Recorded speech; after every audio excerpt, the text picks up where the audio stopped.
President Trump has expressed renewed optimism about reaching a deal to end the war in Gaza as he prepares for talks with Israel's Prime Minister Benjamin Netanyahu.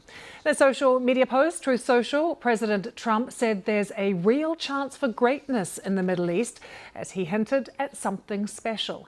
He also claimed to receive what he called a very good response from Israeli and Arab leaders. Mr. Trump said those Arab leaders had already backed the blueprint. Hamas, though, says it's a distraction from what it called the massacre happening inside Gaza and said it hadn't received any new ceasefire proposal. Prime Minister Netanyahu said the deal is not yet finalised. He's been speaking on Fox News, though, and praised President Trump. President Trump does what he does because he decides what's in America's best interest. And I've said this often, I don't decide a thing for President Trump. He is the most independent leader, an amazing leader that I've seen in all my years. That was Prime Minister Benjamin Netanyahu speaking on Fox News. Let's take you now to Jerusalem and join our Middle East correspondent Yolande Nell, who is there for us. Yolande, do we know any details about what is in the proposal at the moment? Well, nothing has been officially announced, but there are some journalists who claim to have seen at least a draft version of this plan, 21 points.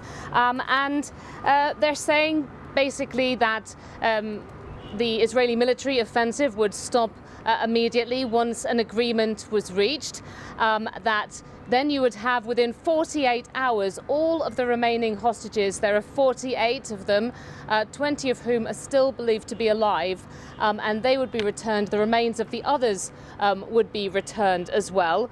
All Hamas weapons would be destroyed as a result of this plan, and that is something that Hamas has previously ruled out without the creation of an independent Palestinian state.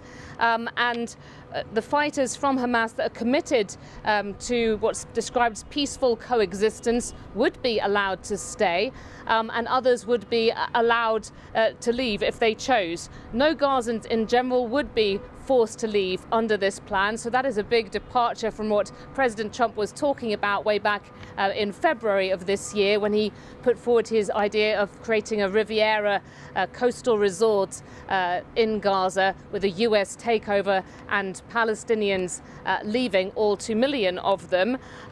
There is supposed to be a Trump economic plan to rebuild and energize, and a sort of interim governance where you'd have an overarching international body with the US sort of helping to set that up, and then you would have a Palestinian technocratic committee. According to reports, there is a future role for